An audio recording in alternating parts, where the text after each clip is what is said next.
Hello everyone, मेरा नाम प्रियंका है और आज हम क्लास 7th का चैप्टर नंबर 6 डिस्कस करेंगे। इससे पहले ऑलरेडी 5 चैप्टर्स में करा चुकी हूँ। अगर आपने वो नहीं देखे हैं तो आप एक बार जाकर उनको चैनल पर चेक कर सकते हैं। तो हमारा जो चैप्टर नंबर 6 है वो है संचार माध्यमों को समझना। अब बात आती है कि सबसे पहले कि संचार माध्यम होते क्या हैं। आपको पता है कि क्या होते हैं संचार माध्यम, या तभी हम उसको समझ पाएंगे। आजकल जितने भी मास मीडिया हो गए या आप कम्युनिकेशन के लिए कुछ यूज करते हैं, आप फेसबुक, इंटरनेट या ये सारी चीजें जो यूज करते हैं, फोन है, टीवी है, रेडियो है, इंटरनेट है, ये आजकल कितने पॉपुलर हो गए हैं कि आपको कोई भी कम्युनिकेट करना है, किसी मास से कम्युनिकेट करना है, लोगों तक कोई मैसेज पहुंचाना है, तो उसके लिए आप क्या करते हैं, कोई भी मैसेज या तो न्यूज़पेपर में पब्लिश कर देते हैं, क्योंकि ज्यादातर लोग आज भी न्यूज़पेपर पढ़ना पसंद करते हैं, और इंटरनेट पर डाल देते हैं। तो आजकल वो बहुत जल्दी चीजें वायरल होने लगी हैं, यूट्यूब पर डाल देते हैं। तो ये बहुत सारे मीडियम्स हो गए हैं जिनके थ्रू आप अपनी बात लोगों तक पहुंचा सकते हैं। यही होते हैं कम्युनिकेशन मेथड्स जो यहाँ पर बात की गई है। संचार माध्यम मतलब कम्युनिकेशन मेथड्स के क्या क्या मेथड होते हैं जिनके थ्रू आप कम्युनिकेट कर सकते हैं, अपनी बात को दूसरे तक पहुंचा सकते हैं, अपनी बात को दूसरे लोगों को समझा सकते हैं। या अगर आपको कोई मैसेज देना है, या गवर्नमेंट भी बहुत जगह ये चीज करती है कि अगर उनको कोई मैसेज लोगों तक पहुंचाना है, कोई कैंपेन उनको चलानी है, तो वो क्या करते हैं, या तो पोस्टर्स लगवा देते हैं, या इस तरीके से कोई लेक्चर देता है उस टॉपिक से रिलेटेड, आप रेडियो पर उसको अनाउंस करा देते हैं, टीवी में एड्स दे देते हैं, इस तरीके से प्रचार करते हैं जैसे ये बैनर लेके कर रहे हैं। तो बहुत सारे तरीके हैं जिनके थ्रू आज की डेट में आप अपने मैसेज को दूसरों तक पहुंचा सकते हैं। तो इस पूरे चैप्टर में हम यही पढ़ेंगे कि क्या क्या मेथड्स होते हैं, किन किन मेथड्स के थ्रू आप अपनी बात लोगों तक पहुंचाएंगे, और उसके क्या बेनिफिट्स होते हैं, और टीवी कब आया था या रेडियो का क्या है। तो यही सारी चीजें आप इस चैप्टर में डिटेल में स्टडी करेंगे। ठीक है, चलिए स्टार्ट करते हैं। अब यहाँ पे कुछ क्वेश्चंस ऐसे नॉर्मली पूछे गए हैं कि टीवी अगर आप देखते हैं तो उसमें आपका फेवरेट प्रोग्राम कौन सा है, रेडियो पर आपको क्या सुनना अच्छा लगता है। मतलब रेडियो तो आज की डेट में बचे ही नहीं है। अब उस टाइम के अलग थे, लेकिन आज भी लोग जैसे कि सुबह सुबह एफएम सुनना पसंद करते हैं, क्योंकि वो जनरल इन्फॉर्मेशन भी देते हैं, ट्रैफिक के बारे में भी बताते हैं। तो अगर आप डेली ट्रैवल करते हैं तो भी आप ये सुनते हैं, जैसे कि, या आप कौन सा न्यूज़पेपर और कौन सी पत्रिका पढ़ते हैं, या आप इंटरनेट पर सफरिंग स्क्रॉलिंग करते हैं, पूरे सुबह सुबह उठ के ही स्क्रॉलिंग स्टार्ट हो जाती है कि भाई इंस्टाग्राम में क्या चल रहा है, फेसबुक पे क्या चल रहा है। तो उन सब में आपको क्या यूजफुल लगता है, या क्या आप उसे एक शब्द को जानते हैं जो प्राय सामूहिक रूप से रेडियो, टीवी, अखबार, इंटरनेट और संचार के अन्य साधनों के लिए प्रयोग में लाया जाता है। वो शब्द क्या है? वो शब्द है मीडिया। इस पाठ में आप मीडिया यानी कि संचार माध्यमों के बारे में डिटेल में स्टडी करेंगे। आप जानेंगे कि कैसे काम करता है और कैसे हमारे डे टू डे लाइफ को वो प्रभावित करता है। क्या आप किसी एक ऐसी चीज को याद कर सकते हैं जो आपने इस सप्ताह से संचार माध्यमों से सीखी हो, या मतलब आपको पता है कि आपने इस वीक क्या सीखा है, उसके मीडिया के थ्रू आपने क्या एक नई चीज सीखी है, या सारी फालतू की चीजें ही मीडिया बताता है, ऐसा नहीं है। तो चलिए अब स्टार्ट कर रहे हैं हम इसको। स्थानीय मेले की दुकान से लेकर टीवी के कार्यक्रम तक जो आप देखते हैं, इन सबको संचार माध्यम यानी कि मीडिया कहा जाता है। जरूरी नहीं है कि ये सिर्फ एक लिमिट तक ही है, ये बहुत अनलिमिटेड है। मीडिया अगर आज की डेट में देखा जाए तो बहुत ज्यादा बढ़ गया है, हर जगह आपको पता चल ही जाएगा। जो है मीडिया वो अंग्रेजी के मीडियम शब्द का बहुवचन है, और इसका तात्पर्य उन विभिन्न तरीकों से है जिनके द्वारा हम समाज में विचारों का आदान प्रदान करते हैं। जैसे कि मैंने कहा, अपनी बात दूसरों तक पहुंचाना और दूसरों की बातों को सुनना, वही इसका मतलब होता है। इसका अर्थ है माध्यम। क्योंकि मीडिया का संदर्भ संचार माध्यमों से है, इसलिए हर चीज जैसे कि फोन पर बात करने से लेकर टीवी पर शाम के समाचार सुनने तक को मीडिया कहा जाता है। मतलब हम फोन पे किसी से बात कर रहे हैं, या हम टीवी पर न्यूज देख रहे हैं, तो वो सब किसके अंडर में आती है? मीडिया के अंडर में आती है। टीवी, रेडियो, न्यूज़पेपर संचार माध्यमों के एक ऐसे रूप हैं जिनकी पहुंच लाखों लोगों तक है, देश और विदेश के जनसमूह तक, इसलिए इन्हें जनसंचार माध्यम या मास मीडिया कहा जाता है। अब कहीं बात चल रही है या अमेरिका में क्या हो रहा है या रूस में क्या हो रहा है, आपको घर बैठे ही पता चल जाता है। कैसे पता चल जाता है? टीवी के थ्रू पता चल जाता है, रेडियो के थ्रू पता चल जाता है। तो ये सारी चीजें क्या है? ये सब मास मीडिया है जिनके थ्रू आप बातों को पता लगा सकते हैं। आप न्यूज देखते हैं तो टॉप 100 आती हैं आजकल। तो टॉप 100 में क्या होता है? आपको 1 मिनट में 100 न्यूज पता चल जाती हैं, या वो 2 मिनट में 100 न्यूज आपको बता देते हैं। तो वो 100 न्यूज आपको या तो पूरे देश के कोने कोने से बता देते हैं, नहीं तो वो इंटरनेशनल न्यूज भी आपको बता देते हैं। तो वो कैसे बता देते हैं? वो मीडिया के थ्रू ही आपको पता चल जाता है। पेज 64 पर दिए गए कोलाज में से एक संचार माध्यम को 6 अलग अलग प्रकाशों से छाड़िए। इसमें आप बहुत इजीली आइडेंटिफाई कर सकते हैं इस कोलाज में कि ये देखो फोन पे बात कर रहे हैं, यहाँ पे कैंपेन हो रहा है, ये यहाँ पे कर रहा है, या टीवी है ये रिकॉर्डिंग कर रहे हैं, यहाँ रेडियो पे ये लोग कुछ बोल रहे हैं, ये फोन पे बात कर रहे हैं, ये न्यूज़पेपर पढ़ रहे हैं। तो इसमें हम बहुत इजीली आइडेंटिफाई कर सकते हैं कि कौन कौन से मीडियम है। अब आती है संचार माध्यम और तकनीक। संचार माध्यम, कम्युनिकेशन मेथड्स एंड टेक्नोलॉजी। आपके लिए संभवतः संचार माध्यमों के बिना अपने जीवन की कल्पना करना भी कठिन होगा। अगर आज की डेट में हम आपको बोल देंगे भाई एक दिन आपको फोन के बिना रहना है, तो ये आपको प्रॉब्लम हो जाएगी कि पूरा दिन क्या करें। भाई 2 घंटे के लिए फोन नहीं मिला तो अब हम क्या करें, क्योंकि लोगों को उस चीज की हैबिट हो चुकी है। लेकिन केवल टीवी और इंटरनेट के विस्तृत उपयोग हाल ही में शुरू हुए हैं। ये बहुत रिसेंटली, इतना इंटरनेट आजकल बहुत ज्यादा आ गया है। इन्हें प्रचलन में आए अभी 20 वर्ष भी नहीं हुए हैं। जनसंचार माध्यमों के लिए प्रयोग में आने वाले प्रौद्योगिकी निरंतर बदलती रहती है। मतलब ये एक जैसा ही नहीं रहता है कि जो अब से 10 साल पहले था वही आज की डेट में भी है। 2024 में क्या आने वाला है, या जो 2020 में था अब नहीं है। तो टाइम के साथ ये चीजें बहुत ज्यादा चेंज होती रहती हैं। न्यूज़पेपर, टेलीविजन, रेडियो लाखों लोगों तक पहुंच सकते हैं क्योंकि इनमें एक विशिष्ट प्रकार की तकनीक का उपयोग किया जाता है। हम अखबारों और पत्रिकाओं के छपे हुए माध्यम के रूप में और टीवी और रेडियो के इलेक्ट्रॉनिक माध्यम के रूप में भी चर्चा करते हैं। आपके विचार में समाचार पत्रों को छपे हुए माध्यम क्यों कहा जाता है?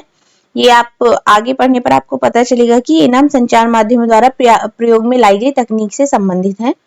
नीचे दिए गए चित्रों से आपको पता चलेगा कि पिछले सालों में जनसंचार माध्यम के इस्तेमाल में लाई जा रही तकनीक किस प्रकार बदली है और आज भी बदलती जा रही है। न्यूज़पेपर में आप क्या करते हैं? आज भी लाखों लोग न्यूज़पेपर पढ़ते हैं। हद से उससे भी ज्यादा ही है कि सुबह सुबह सबके यहाँ पे न्यूज़पेपर जाता है और डेली सब उसको पढ़ते हैं। उसमें क्या क्या इंफॉर्मेशन आई है या क्या न्यूज आई है, वो सब लोग पढ़ना उसको पसंद करते हैं। और ऐसा नहीं है कि ये चेंज नहीं होता है, टाइम टू टाइम इसमें चेंजेस आते रहते हैं। टेक्नोलॉजी चेंज होती रहती है, जो एक मेथड है वो चेंज होता रहता है। तकनीक तथा मशीनों को बदलकर अत्याधुनिक बनाने में संचार माध्यमों को अधिक लोगों तक पहुंचने में मदद मिलती है। जितने भी चेंजेस हो गए उनके थ्रू क्या होगा कि वो और भी ज्यादा लोगों को कनेक्ट कर सकते हैं। इससे ध्वनि और चित्रों की गुणवत्ता में सुधार आएगा। लेकिन तकनीक इससे भी अधिक कुछ करती है। हमारे जीवन के बारे में सोचने के ढंग में परिवर्तन लाती है। मतलब हमारी क्या सोच है ये भी टाइम टू टाइम तक चेंज होती रहती है। कैसे होती है? ये जितनी भी टेक्नोलॉजी हो गई या मशीन हो गई या जितने भी ये मेथड्स हो गए संचार के माध्यम, जिनको हम कह सकते हैं कम्युनिकेशन मेथड्स हो गए, ये क्या होते हैं? ये हमारी डे टू लाइफ में भी चेंजेस लाते हैं और हमारी सोचने की ढंग में भी चेंजेस आते हैं। उदाहरण के लिए आज हमारे लिए टेलीविजन बिना जीवन की कल्पना करना कठिन है। टीवी की अगर हम बात करते हैं, हम इमेजिन नहीं कर सकते अपनी लाइफ को। अगर वही मैंने बात बोला कि एक दिन आप फोन के बिना नहीं रह सकते, आप सुबह से शाम तक भूखे रह के फास्ट रख लेंगे। लेकिन अगर आपसे कहा जाए कि भाई एक दिन आपको फोन के बिना रहना है, तो शायद आपके लिए काफी मुश्किल हो जाएगा। टीवी के कारण हम अपने आप को विश्व समाज का एक सदस्य समझने लगते हैं। अब टीवी के थ्रू हम अपने आप को एक जो सोसाइटी है उसका मेंबर समझने लगते हैं, क्योंकि उससे क्या होता है कि आपको चीजें पता चलती है। आपको जो आपके शहर में क्या हो रहा है, आपके देश में क्या हो रहा है, आपके विश्व में क्या क्या चीजें चल रही हैं, या अगर देखा जाए कि कहीं पे भूकंप आया है तो आपको पता चल जाता है कि भाई वहां पे ये दुर्घटना हुई है या वहां पे भूकंप आया है। तो कैसे होता है कि आप अपने आप को उसका पार्ट बनाने लगते हो जब आप डेली उससे कनेक्ट होते हो। तो अब टेलीविजन में प्रदर्शित चित्र सैटेलाइट या केबल के विशेष जाल के माध्यम से अत्यंत सुदूर क्षेत्रों तक पहुंचाए जाते हैं। अब ये कैसे पहुंचते हैं? सैटेलाइट के थ्रू या केबल के थ्रू एक बहुत दूर दूर तक भी ये जाते हैं। इसी के वजह से आप टीवी देख पाते हैं। इसके कारण हम संसार के अन्य भागों के समाचार और मनोरंजक कार्यक्रम देख पाते हैं। आप टीवी पर जो कार्टून देखते हैं वे मोस्टली जापान या संयुक्त राज्य अमेरिका के होते हैं। अब हम चेन्नई या जम्मू में बैठकर अमेरिका में फ्लोरिडा के समुद्री तूफान की छवि को भी देख सकते हैं। टेलीविजन ने दुनिया को बहुत पास ला दिया है। पहले नहीं थे, जब आज से पहले जब टीवी नहीं थे तो क्या लाइफ होती होगी, लेकिन जैसे ही टीवी लोगों की लाइफ में आया तो उन्होंने क्या कहा, उन लोगों की लाइफ को बहुत इंटरेस्टिंग बना दिया कि वो घर बैठे बैठे कितना कुछ देख सकते हैं, पूरे विदेश के बारे में देख सकते हैं, या अगर वो जम्मू में बैठे हैं तो वो कोई साउथ की कोई कुछ भी चीज देख सकते हैं। तो मतलब एक दूसरे से बहुत ज्यादा कनेक्शन उसने जोड़ दिया है। जैसे कि 1940 के में इलेक्ट्रॉनिक टाइपराइटर आ जाने से पत्रकारिता की दुनिया में एक बड़ा बदलाव आया था। ये इलेक्ट्रॉनिक टाइपराइटर है। अब बात आती है संचार माध्यम और धन। अब पैसे की भी बात कर लेते हैं थोड़ी सी। जनसंचार द्वारा उपयोग में लाई जाने वाली विभिन्न तकनीकें अत्यंत खर्चीली हैं। ऐसा नहीं है कि ये सारी चीजें जो हम यूज कर रहे हैं बहुत इजीली अवेलेबल हो जाती हैं या इनमें कोई पैसा ही खर्च नहीं होता है, ऐसा नहीं है। ये बहुत एक्सपेंसिव होती हैं। जरा टीवी स्टूडियो के बारे में सोचिए कि जहां पर समाचार वाचक बैठा है, अब जहां पर वो कोई न्यूज सुना रहा है आपको, ठीक है, बैठ के आपने देखा भी होगा, तो उसके लिए कितनी सारी चीजें जो वहां पर चाहिए होंगी, लाइट हो गए, कैमरा हो गया, एक रिकॉर्डर हो गया, उसके लिए टूल्स हो गए, संप्रेषण के लिए सैटेलाइट, मतलब कम्युनिकेशन के लिए एक सैटेलाइट लगानी है, तो ये सारी चीजें उसको अरेंज करनी पड़ेगी, तभी वो आपके साथ कनेक्ट हो सकता है। आपने तो सिंपल क्या किया, टीवी का बटन ऑन किया और आपने न्यूज स्टार्ट कर दी। इस चैनल पे पसंद नहीं आई तो आपने दूसरे चैनल पे देखना शुरू कर दिया, उस पे नहीं समझ में आई तो दूसरे चैनल पे देखना लगा। लेकिन इन सबको ये चीजें अरेंज करने में क्या क्या चीजें करनी पड़ती हैं और उनमें कितना पैसा लगता है वो यहाँ पर बताया गया है। समाचार के स्टूडियो में केवल समाचार वाचक को ही वेतन नहीं दिया जाता, बल्कि और बहुत सारे लोग होते हैं, प्रसारण में सहायक होते हैं।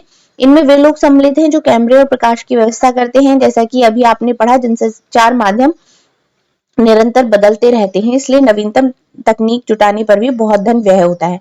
अब जो समाचार आपको सुना रहा है सिर्फ उसको ही सैलरी नहीं मिलती है, उससे अलग जो वो बहुत सारे हेल्पर्स होते हैं जो बाकी के और काम करते हैं कि लाइट्स अरेंज करनी है या माइक में आवाज सही आ रही है नहीं आ रही है, कैमरा ठीक से चल रहा है नहीं चल रहा है, उनको भी अपनी पर्सनल सैलरी मिलती है। और ये क्या होता है कि टेक्नोलॉजी टाइम टू टाइम तक चेंज होती रहती है, तो भाई आज एक टेक्नोलॉजी आई है उसकी वैल्यू अलग है, कुछ टाइम बाद वो चली जाएगी, दूसरी कोई नई टेक्नोलॉजी आएगी तो उसको खरीदने में, उसको अरेंज करने में भी बहुत सारा पैसा खर्च हो जाता है। इन खर्चों के कारण जनसंचार माध्यमों को अपना काम करने के लिए बहुत अधिक धन की आवश्यकता होती है। अब इन सब के लिए लोगों को क्या करने की जरूरत होती है, बहुत ज्यादा पैसे की जरूरत होती है। अधिकांश टीवी चैनल और समाचार पर किसी बड़े व्यापारिक प्रतिष्ठान का भाग होते हैं। अब इसमें क्या होता है कि अब ये कोई छोटे मोटे लोग थोड़ी ना होते हैं, या भाई हम सोचने लगे कि भाई हम अपना टीवी चैनल स्टार्ट कर दे, तो ऐसा पॉसिबल नहीं है। उसके लिए आपको अच्छा खासा, मतलब काफी वेल्थ आपकी अच्छी होनी चाहिए। जनसंचार माध्यम लगातार धन कमाने के विभिन्न तरीकों के बारे में सोचते रहते हैं। एक तरीका जिसके द्वारा जनसंचार माध्यम धन अर्जित करते हैं विभिन्न वस्तुओं पे विज्ञापन का। जैसे कि विज्ञापन क्या हो गया, टीवी एड्स। जो टीवी एड्स आते हैं ना, तो ये क्या करते हैं, उनसे पैसा कमाते हैं। जैसे कि कार का एड हो गया, चॉकलेट, कपड़े, मोबाइल फोन। आपने ध्यान दिया होगा कि अपने प्रिय टेलीविजन कार्यक्रम को देखते हुए आपको अनेक ऐसे विज्ञापन देखने पड़ते हैं। मतलब आप कोई शो देख रहे हो, उसके बीच में बहुत सारे एड्स आते रहते हैं। हर 2 मिनट पे ऐड आ जाएगा, कभी कार का ऐड आ जाएगा, कभी चॉकलेट का, कभी आइसक्रीम का, मतलब बीच बीच में वो एड्स देते रहते हैं और इन्हीं एड्स के थ्रू वो क्या करते हैं, पैसा कमाते हैं। टेलीविजन पर क्रिकेट मैच देखते हुए भी हर ओवर के बाद वही वही विज्ञापन दिखाए जाते हैं। इस तरह प्राय बार बार आप उन्हीं छवि को देखते हैं, जैसे कि आप आगे के चैप्टर्स में पढ़ेंगे। विज्ञापन की बार बार आवृत्ति इस आशा से ही की जाती है कि आप बाहर जाकर विज्ञापन वस्तु खरीदें। अब ये बार बार टीवी एड्स क्यों दिखाते हैं, बार बार टीवी एड्स दिखाने का मेन मतलब यही होता है कि भाई अगर किसी सोप का एड दिखाया गया है, सपोज ये एक सोप है, उसका एड वो बार बार दिखाए जा रहे हैं, बार बार डव का एड दिखा रहे हैं या कोई भी और सोप का एड दिखा रहे हैं, तो क्यों दिखा रहे हैं बार बार, उनका पर्पस क्या है कि आप उस एड को देखने के बाद उस चीज को बाहर जाके मार्केट से खरीदें। तो उनका यही पर्पस तो हुआ उस एड को दिखाने का।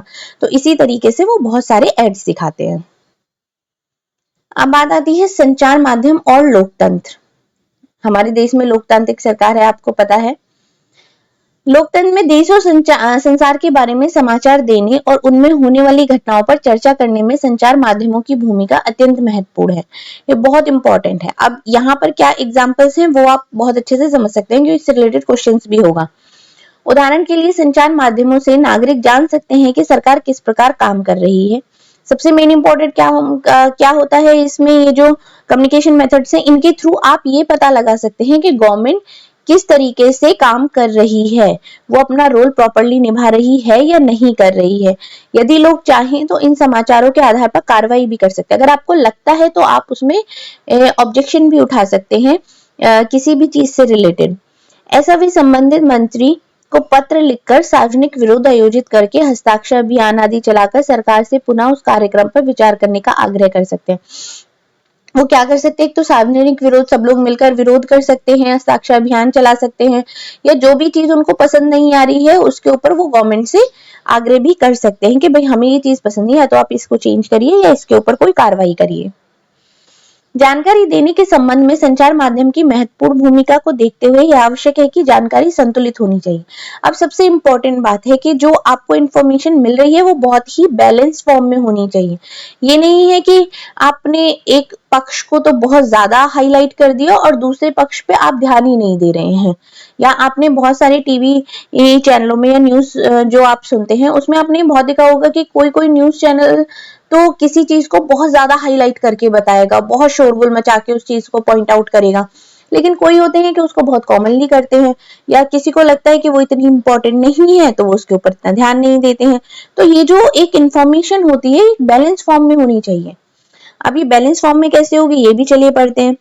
समाचार के दो भिन्न रूपों को पढ़कर समझे कि संतुलित संचार माध्यम से क्या तात्पर्य। अब आपको ये जानने का मौका मिलेगा कि जो मैं बैलेंस बात कर रही हूँ, बैलेंस न्यूज होनी चाहिए या एक बैलेंस मीडियम होना चाहिए, वो क्या होता है। अब यहाँ पर दो न्यूज रिपोर्ट्स दी हुई हैं, एक है न्यूज ऑफ इंडिया की रिपोर्ट और एक है इंडिया डेली की रिपोर्ट। ठीक है, दो न्यूज है, हम दोनों को पढ़ते हैं। प्रदूषण फैलाने वाले कारखानों पर वज्रपात, विरोधियों द्वारा चक्का जाम और यातायात रुक गया। दूसरी में न्यूज क्या है, कारखानों के बंद होने से घोर अशांति। चलिए आप पहले ये पढ़ते हैं। कारखानों के मालिकों और मजदूरों के हिंसात्मक विरोध ने आज शहर की गतिविधियों को रोक कर रख दिया है। सड़कों पर वाहनों के विशाल जाम लगने के कारण लोग समय से अपने काम पर नहीं पहुंच सके। कारखाना मालिक और मजदूर सरकार के प्रदूषण फैलाने वाली इकाइयों को बंद करने के निर्णय का विरोध कर रहे हैं। यद्यपि सरकार ने यह निर्णय कुछ जल्दबाजी में लिया, परंतु विरोधियों को काफी समय से ही पता था कि उनकी इकाइयां गैर कानूनी है। इन इकाइयों के बंद होने से शहर में प्रदूषण का स्तर काफी कम हो जाएगा। शहर के गणमान्य नागरिक श्री जैन ने कहा है कि हमारा शहर भारत के नए व्यवसायिक केंद्र के रूप में स्थापित होता जा रहा है। इसके साथ साथ यह भी आवश्यक है कि शहर साफ और हरा भरा रहे। प्रदूषण फैलाने वाले कारखानों को हटाया जाना चाहिए। विरोध करने के स्थान पर कारखानों के मालिकों व कामगारों को पुनर्स्थापन का प्रस्ताव स्वीकार कर लेना चाहिए। ये तो हो गई न्यूज ऑफ इंडिया की रिपोर्ट। अब सेम न्यूज इंडिया डेली ने जो बताई है, उन्होंने क्या कहा है, शहर के आवासीय क्षेत्रों में 1 लाख कारखानों के बंद होने का एक गंभीर समस्या के रूप में ले सकता है। सोमवार को हजारों कारखाना मालिक व कामगार कारखाना बंद कर अपनी कड़ा विरोध जताने के लिए सड़कों पर उतर आए हैं। उन्होंने कहा है कि इससे उनकी रोजी रोटी छिन जाएगी। उनका कहना है कि गलती नगर निगम की है, क्योंकि वह आवासीय क्षेत्रों में लगातार नए कारखाने लगाने के लाइसेंस देता रहा है। उन्होंने यह भी कहा कि उनके पुनर्स्थापन के लिए पर्याप्त प्रयत्न नहीं किए गए हैं। कारखानों के मालिकों व मजदूरों ने कारखाने बंद करवाने के विरोध में शहर में 1 दिन का बंद प्रस्तावित किया है। एक कारखाने के मालिक श्री शर्मा ने कहा है कि सरकार कहती है कि उससे हमारे पुनर्स्थापन के लिए बहुत कार्य किया है, लेकिन जिस प्रकार के क्षेत्र वह हमें दे रही है वह किसी प्रकार की सुविधाएं नहीं है और पिछले 5 वर्षों में वहां कोई विकास कार्य नहीं हुआ है। ये दूसरी रिपोर्ट है। आपने पढ़कर समझ लिया होगा कि दोनों ही रिपोर्ट में क्या डिफरेंस है। अब यहाँ पर बताया गया वास्तविकता तो यह है कि यदि आप इनमें से केवल एक समाचार पत्र पढ़ेंगे तो विषय का एक ही पक्ष जान पाएंगे। अगर आपने सिर्फ एक न्यूज़पेपर पढ़ा है ये वाला, तो आपको सिर्फ यही पॉइंट समझ में आएगा, ये नहीं समझ में आएगा। जब तक आप इन दोनों को नहीं पढ़ेंगे या इन दोनों में आपको डिफरेंस नहीं पता चलेगा, आपको पढ़ने के बाद ही समझ में आएगा। यदि आपने न्यूज ऑफ इंडिया पढ़ा होता तो आपको विरोधियों की बातें व्यर्थ उत्पात लगती। उनका यातायात व्यवस्था में बाधा उत्पन्न करना और अपने कारखानों के शहर में प्रदूषण फैलाते रहना आपके मन में उनकी बुरी छवि अंकित करता। दूसरी ओर यदि आप इंडिया डेली आपने अगर पढ़ा है तो आप जानते हैं कि कारखाने बंद होने पर बहुत से लोग अपनी रोजी रोटी खो देंगे और जहां पर उनको दोबारा रहने का लिए जो ऑप्शन दिया गया है वो भी कोई अच्छा नहीं है। इन दोनों में एक भी विवरण संतुलित नहीं है। संतुलित रिपोर्ट वह होती जिसमें किसी भी विषय पर हर दृष्टिकोण से चर्चा की जाती, फिर पाठकों को स्वयं अपनी राय बनाने के लिए स्वतंत्र छोड़ दिया जाता। अब इसमें क्या कहा है कि चाहे हम इस रिपोर्ट की बात करें चाहे हम इस रिपोर्ट की बात करें, दोनों ही बैलेंस फॉर्म में नहीं है, क्योंकि इसमें एक अलग ही पॉइंट बताया गया है और इसमें एक अलग ही पॉइंट बताया गया है। अब इसमें क्या होता, अगर ये न्यूज बैलेंस फॉर्म में होती उसके बाद जो पढ़ने वाला है वो अपने आप आगे डिसाइड करता। उसमें यही तो कहा गया है ना कि वो उसकी क्या राय होगी उसके लिए वो उसको स्वतंत्र छोड़ देना चाहिए कि भाई वो अपनी क्या राय बनाता है। लेकिन आपको तो जो आप एक न्यूज दे रहे हैं वो एक प्रॉपर बैलेंस फॉर्म में होनी चाहिए। संतुलित रिपोर्ट लिख पाना संचार माध्यमों के स्वतंत्र होने पर निर्भर करता है। ये भी एक बहुत इंपॉर्टेंट पॉइंट है कि आप एक बैलेंस रिपोर्ट दे पाए, उसके लिए आपका भी तो स्वतंत्र होना जरूरी है। स्वतंत्र होने से मतलब है कि आपके ऊपर किसी का भी कोई प्रेशर नहीं है, किसी पॉलिटिकल पार्टी का प्रेशर नहीं है। क्योंकि मेनली क्या होता है कि आप न्यूज देने से पहले आप उसको बैलेंस फॉर्म में इस वजह से भी नहीं दे पाते क्योंकि आपके ऊपर एक प्रेशर होता है कि भाई आपको इसी फॉर्म में ये चीज लिखनी है या इससे ज्यादा आपको नहीं उस चीज के बारे में बताना है। तो वो भी एक पॉइंट होता है। स्वतंत्र संचार माध्यमों से तात्पर्य यह है कि उनके द्वारा दिए जाने वाले समाचारों को कोई भी नियंत्रित या प्रभावित ना करे। जैसे कि मैंने अभी बताया कि किसी का भी कोई प्रेशर ना हो। समाचार का विवरण देने में उन्हें भी कोई निर्देशित ना करे कि उनमें क्या सम्मिलित किया जाना है और क्या नहीं। अगर वो न्यूज भी बता रहे हैं तो भी उसमें किसी का इंटरफेरेंस नहीं होनी चाहिए। लोकतंत्र में स्वतंत्र संचार माध्यमों का होना अत्यंत महत्वपूर्ण है, जैसा कि आपने ऊपर भी पढ़ा है। संचार माध्यमों द्वारा प्रदान की गई जानकारी के आधार पर ही हम नागरिकों के रूप में कार्रवाई करते हैं, इसलिए यह आवश्यक है कि यह जानकारी विश्वसनीय और तथ्य हो। मतलब बहुत ही रिलायबल होनी चाहिए जो भी आप अगर न्यूज दे रहे हैं तो। तथ्य तो यह है कि संचार माध्यम स्वतंत्र ही नहीं है। अगर आज की डेट में हम देखा जाए तो जितने भी कम्युनिकेशन मेथड्स हैं वो स्वतंत्र नहीं है। इसके दो कारण हो सकते हैं जो यहाँ पर बताए गए हैं। पहला कारण क्या है कि सरकार का उन पर नियंत्रण, जैसे कि मैंने कहा था कि किसी पॉलिटिकल पार्टी का उनके ऊपर प्रेशर होना। जब सरकार समाचार के किसी अंश या फिल्म के किसी दृश्य गीत की किसी अभिव्यक्ति को जन समुदाय तक पहुंचाने के लिए प्रतिबंधित करती है तो इसे सेंसरशिप कहा जाता है। अब ये क्या पॉइंट हो गई। अब आपने देखा होगा कि जो मूवीज आती है या कोई सॉन्ग पब्लिश कर रहा है या न्यूज़पेपर का कुछ भी होता है तो जो पहले पब्लिक तक पहुंचने से पहले उसका एक तरीके से उसको देखा जाता है गवर्नमेंट की तरफ से या एक बोर्ड की तरफ से उसको देखा जाता है। अगर वो सही लगती है तो ही, अदरवाइज उस पर बैन कर देते हैं। आपने मोस्टली मूवीज में भी देखा होगा कि भाई ये वाली मूवी को बैन कर दिया है, इस मूवी को बैन कर दिया है। तो वो क्या चीज होती है, वो होती है सेंसरशिप। भारत के इतिहास में ऐसे समय भी आए हैं जब सरकार ने संचार माध्यमों के ऊपर सेंसर लगाया है। इसमें सबसे बुरा समय 1975 टू 77 तक था, जो कि इमरजेंसी का टाइम था। उस टाइम पे सरकार यद्यपि फिल्मों पर तो निरंतर सेंसर रखती है, लेकिन वह संचार माध्यम में दिखाए गए समाचारों में पूरी तरह ऐसा नहीं करती। मतलब मूवीज पर तो ये कम्प्लीटली होता है, लेकिन न्यूज में ये उतना प्रॉपर तरीके से नहीं होता। सरकार द्वारा सेंसरशिप ना होने पर भी आजकल अधिकांश समाचार पर संतुलित विवरण देने में असफल रहते हैं। मतलब नहीं है लेकिन फिर भी वो बैलेंस फॉर्म में नहीं दे पाते हैं। इसके कारण बहुत जटिल हैं, बहुत एक तरीके से कॉम्प्लिकेटेड रीजंस हैं। संचार माध्यमों के विषय में शोध करने वाले लोगों का कहना है कि ऐसा इसलिए है क्योंकि संचार माध्यमों पर व्यापारिक प्रतिष्ठानों का नियंत्रण है। अब ये व्यापारिक प्रतिष्ठान क्या होते हैं, जो इनका प्रॉपर अच्छे तरीके से बिजनेस होता है, उनको कंट्रोल करने हैं। कई बार किसी विवरण के एक पक्ष पर ही ध्यान केंद्रित कराना इनके हित में होता है। तो ये क्या होता है, एक पहलू पर ही ध्यान केंद्रित करा देते हैं। सारे न्यूज वाले होते हैं वो इसी पहलू पर ध्यान देते हैं और लोगों का नजरिया भी वो इसी तरीके से सेट कर देते हैं कि वो सिर्फ इतना ही पोर्शन देखें और जो बाकी का इतना पोर्शन होता है उस पर कोई ध्यान ही नहीं दिया जाता, ये उसको बताते ही नहीं है। संचार माध्यमों द्वारा निरंतर धन की आवश्यकता, उसके लिए विज्ञापनों पर निर्भरता के कारण भी उन लोगों के विरोध में लिखना कठिन हो जाता है। सीधी सी बात है कि भाई अगर टीवी एड्स नहीं आएंगे तो उनकी इनकम नहीं होने की है, और इनकम नहीं होने की है तो फिर उसके बारे में वो तो विरोध करना तो फिर मुश्किल हो गया ना, क्योंकि उन्हें धन की आवश्यकता होती है और धन के लिए तो एड्स चाहिए। जो विज्ञापन देते हैं। इसलिए व्यापार से गहन जुड़ाव होने के कारण अब संचार माध्यमों को स्वतंत्र नहीं समझा जाता। आज की डेट में जितने भी ये हैं संचार माध्यम, ये स्वतंत्र फॉर्म में नहीं होते हैं।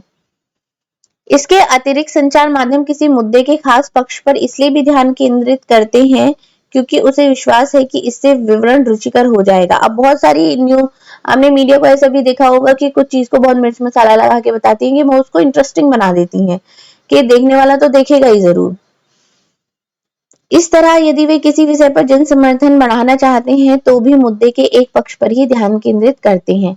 मतलब उससे क्या होता है कि लोगों की जो अटेंशन होती है वो तो बढ़ जाती है, लेकिन उससे भी वो किसी एक ही मुद्दे पर उनका ध्यान एकत्रित कर पाते हैं। नेक्स्ट आता है मसौदा तय किया जाना। अब ये क्या चीज है? किन घटनाओं पर ध्यान केंद्रित किया जाए, इसमें भी संचार माध्यमों की महत्वपूर्ण भूमिका रहती है और इसी के आधार पर वे तय कर देते हैं कि क्या समाचार में दिए जाने योग्य हैं।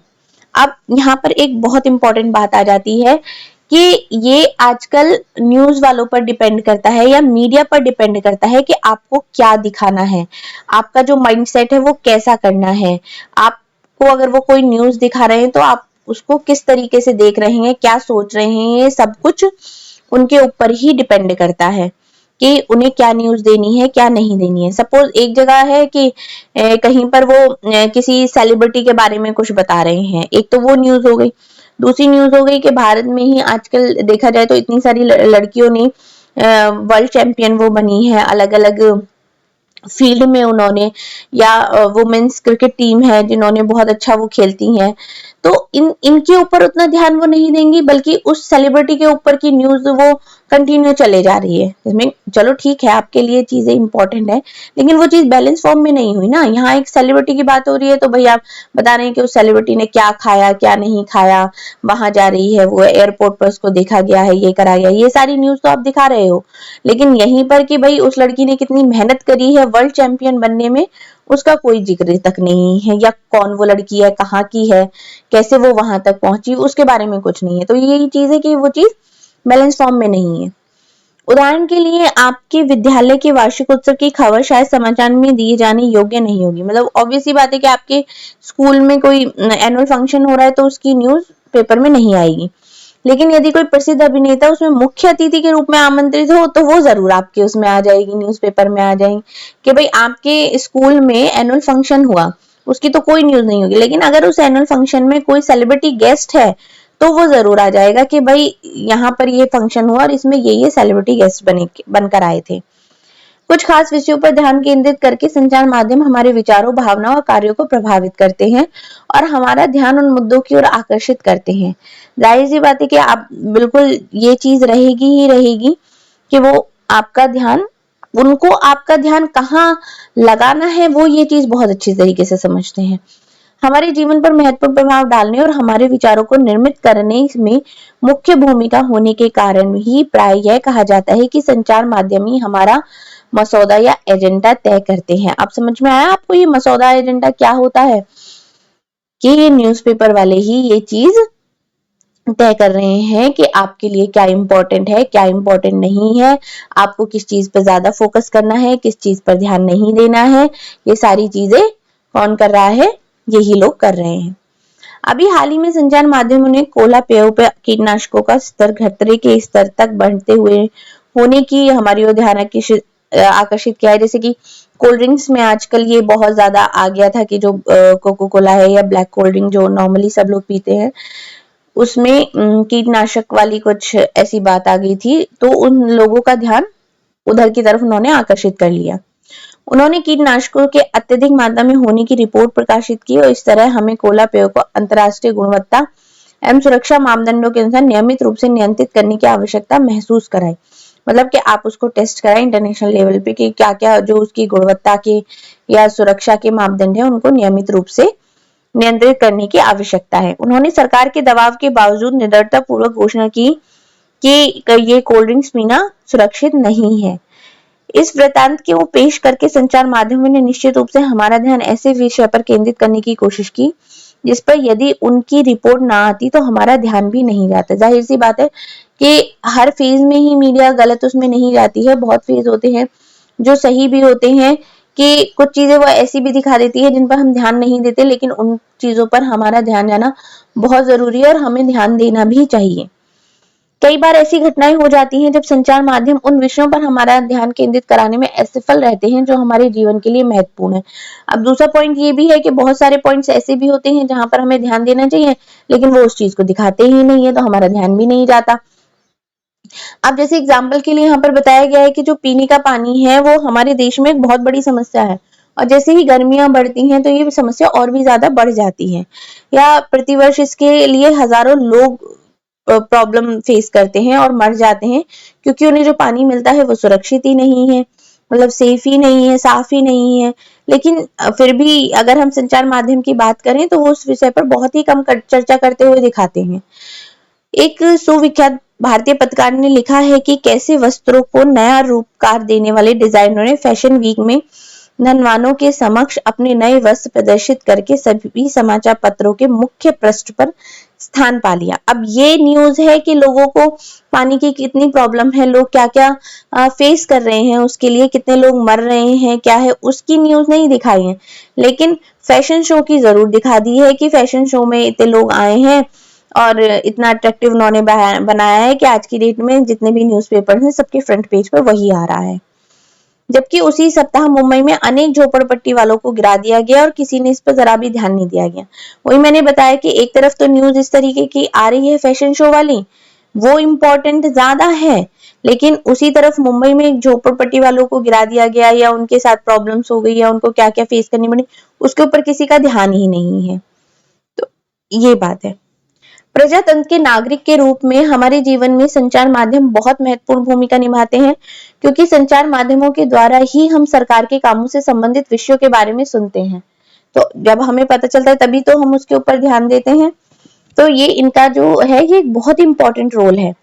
संचार माध्यम निश्चित करते हैं कि किन बातों पर ध्यान केंद्रित किया जाना है और इस तरह वह एजेंडा निश्चित कर देते हैं।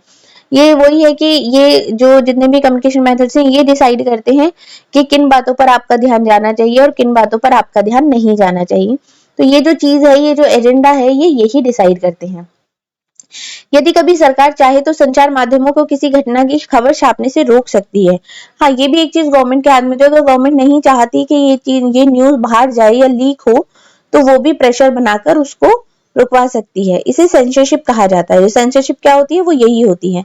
आजकल संचार माध्यम और व्यापार का घनिष्ठ संबंध होने से प्राय संतुलित रिपोर्ट का प्रकाश में आना कठिन है। मतलब वही है कि जितने भी एक तरीके से ना ये बिजनेस हो गया है हर चीज का, तो एक बैलेंस फॉर्म में वो चीज बाहर ही नहीं आ पाती। इसे ध्यान में रखते हुए हमारे लिए ये सजगता महत्वपूर्ण है कि समाचार से प्राप्त तथ्यात्मक जानकारी भी प्राय पूर्ण नहीं होती। मतलब अगर हम न्यूज़पेपर्स भी पढ़ते हैं ना, तो वो भी एक ही पहलू दिखाते हैं, उसका एक ही पक्ष दिखाते हैं, तो वो भी ये सही नहीं है। अतः हमें समाचार के विश्लेषण के लिए निम्नलिखित प्रश्न पूछने चाहिए। हमें इसमें भी बहुत सारे क्वेश्चंस यहाँ पर आए हैं कि हमें जो क्वेश्चन करने चाहिए कि इस रिपोर्ट से मुझे क्या जानकारी मिल रही है, कौन सी आवश्यक जानकारी नहीं दी जा रही है, या यह लेख किसके दृष्टिकोण से लिखा गया है, किसका दृष्टिकोण छोड़ दिया गया है और क्यों। ये सारे क्वेश्चंस हैं जो आपके माइंड में भी आते हैं। चलिए, चैप्टर कंप्लीट हो गया है। अब बीच के जो थोड़े पॉइंट्स हैं वो देख लेते हैं, एक बार क्वेश्चंस देख लेते हैं इससे रिलेटेड। यस, अपने परिवार के बड़े लोगों से पूछिए कि जब टीवी नहीं था तब वे रेडियो पर क्या सुनते थे। उनसे पूछिए कि आपके क्षेत्र में पहले टीवी कब आया था और टीवी कब शुरू हुआ था। बहुत पहले आया था, लेट 90s में भी कह सकते हैं आप, कि पहले एक ही घर में टीवी होता था, तो आसपास के जितने भी लोग होते थे वहीं आके उस टीवी को देखते थे। उस टाइम पे रामायण महाभारत बहुत पॉपुलर थी। ठीक है, तो आप अपने बड़े लोगों से ये चीज पता कर सकते हो, जब टीवी नहीं था तो वो रेडियो पर क्या क्या प्रोग्राम सुनते थे। जैसे कि हवा महल एक आता था, बहुत कॉमेडी सा प्रोग्राम उसको कह सकते हैं।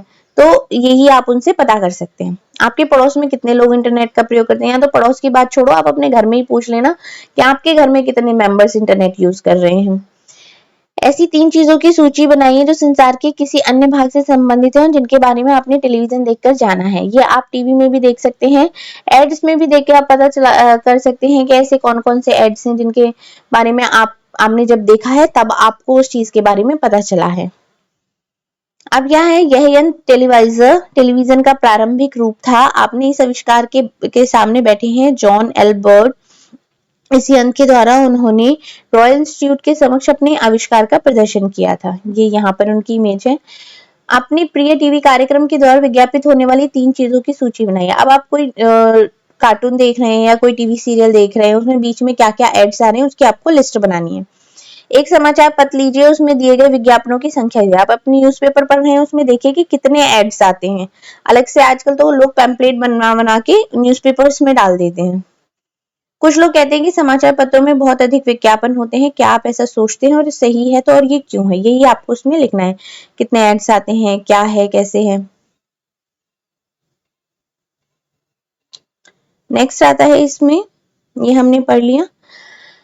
क्या दोनों समाचार पत्रों में दिया गया उपयुक्त वर्णन एक जैसा है? नहीं। आपके विचार से इनमें क्या क्या समानता है और अंतर है? ये आपने दोनों अच्छी तरीके से पढ़ लिए। अब आपको इसमें ये पॉइंट्स लिखने हैं कि इनमें क्या क्या सिमिलैरिटीज हैं और क्या क्या चीजें हैं जो इनमें अलग अलग हैं।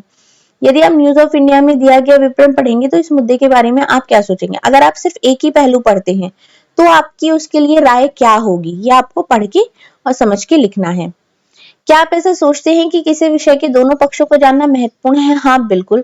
क्यों वो इसलिए महत्वपूर्ण है क्योंकि अगर आप एक पक्ष को जानेंगे तो आपकी जो राय होगी वो सिर्फ एक पक्ष से ही संबंधित हो जाएगी। लेकिन जब आप दोनों पहलुओं को जानेंगे तो आपकी जो राय होगी वो डिफरेंट होगी। मान लीजिए कि आप किसी समाचार पत्र के पत्रकार हैं। अब आप उपयुक्त दोनों वर्णों को एक संतुलित रिपोर्ट देंगे। अब आप खुद को एज ए न्यूज रिपोर्टर मानिए और आप ये रिपोर्ट लिखिए कि क्या बैलेंस फॉर्म में चीज हो सकती है। अब यहाँ पर एक क्लियर है, टीवी हमारे साथ क्या करता है और हम टीवी के साथ क्या कर सकते हैं। चलिए भी एक बार पढ़ लेते हैं। बहुत से घरों में अधिकांश समय टीवी चलता रहता है। हमारी चारों ओर की दुनिया के बारे में हमारे बहुत से विचार जो हम टीवी पर देखते हैं उसी से बनते हैं।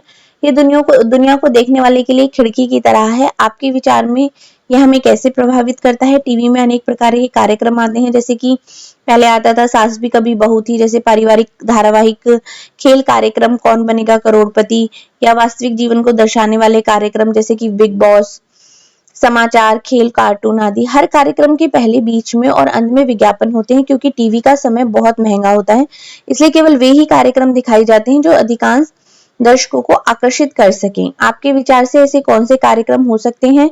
उन चीजों के बारे में सोचिए। टीवी में दिखाई जाती हैं या नहीं दिखाई जाती हैं? टीवी हमें अमीरों के जीवन के बारे में अधिक दिखाता है या गरीबों के जीवन के बारे में अधिक दिखाता है?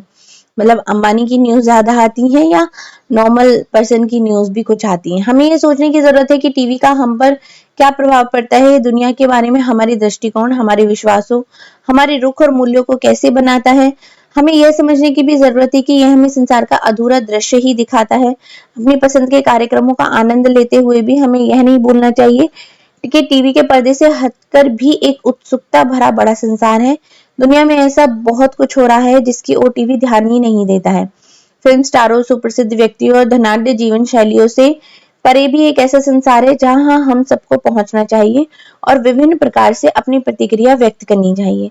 हमें ऐसे सजग दर्शक बनना चाहिए जो कार्यक्रम का आनंद भी ले और देखे और सुने हुए प्रसंगों पर भी प्रश्न भी उठाए। यही यहाँ पर इसमें बताया है।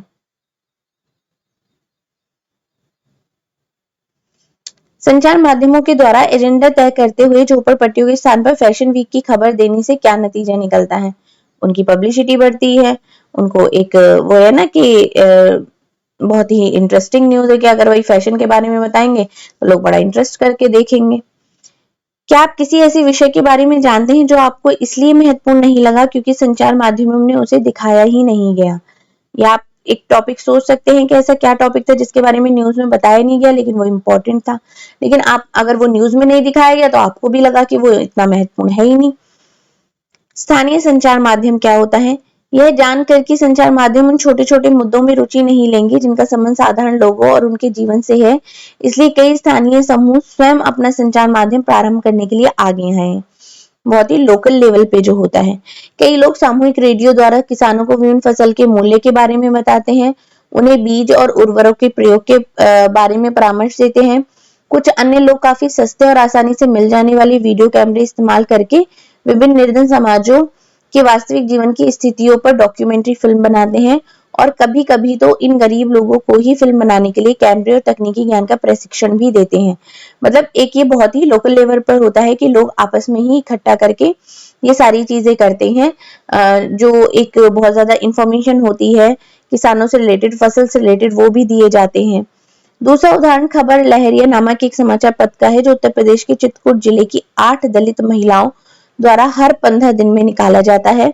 स्थानीय बुंदेली भाषा में लिखित इस 8 पृष्ठ के समाचार पत्र में दलितों से संबंधित विषयों, स्त्रियों के प्रति हिंसा, राजनीतिक भ्रष्टाचार संबंधित रिपोर्ट होती है। इस समाचार पत्र के पाठक हैं किसान, दुकानदार, पंचायत के सदस्य, स्कूल के शिक्षक और वे महिलाएं जिन्होंने अभी हाल ही में पढ़ना लिखना सीखा है। तो ये भी एक बहुत ज्यादा मतलब एक ग्राउंड लेवल पे जो चीज होती है न्यूज़पेपर से उन्होंने निकाला है और वो वहीं के आपस की जानकारी भी देते हैं। अब सामाजिक विज्ञापन क्या है? सरकारें निजी संस्थान ऐसे विज्ञापन भी बनाती है जिनसे समाज में किसी बड़े संदेश का प्रचारण हो सके। ये सामाजिक विज्ञापन कहलाते हैं। यहाँ असुरक्षित रेलवे क्रॉसिंग को पार करने से संबंधित सामाजिक विज्ञापन प्रस्तुत है। अब यहाँ पर ये रेलवे क्रॉसिंग है और ये उसके लिए उन्होंने सामाजिक विज्ञापन तैयार किया हुआ है। चलिए अब इससे रिलेटेड यहाँ पर क्वेश्चंस देख लेते हैं। प्रजातंत्र में संचार माध्यम किस प्रकार महत्वपूर्ण भूमिका निभाते हैं? ये मैंने बहुत डिटेल में आपको अभी पढ़ाया है कि क्या क्या इंपॉर्टेंट रोल होते हैं संचार माध्यम के प्रजातंत्र में। ये आप बहुत इजीली लिख सकते हैं। सेकंड है, क्या आप इस रेखाचित्र को एक शीर्षक दे सकते हैं? इस वाले को बड़े व्यापारिक प्रतिष्ठान। इस रेखाचित्र में आप संचार माध्यम और बड़े व्यापार से संबंध के बारे में क्या समझ पा रहे हैं? नेक्स्ट है, आप पढ़ चुके हैं कि संचार माध्यम किस प्रकार एजेंडा बनाते हैं, ये आपने देख ही लिया है। तो इसका प्रजातंत्र पर क्या प्रभाव पड़ता है? अपने पक्ष में 2 उदाहरण दीजिए। अब ये आप यहाँ से बहुत इजीली देख सकते हैं। प्रजातंत्र वाला यहाँ पे भी था और उससे पहले वाले में भी था, अलग से पॉइंट भी था। ये रहा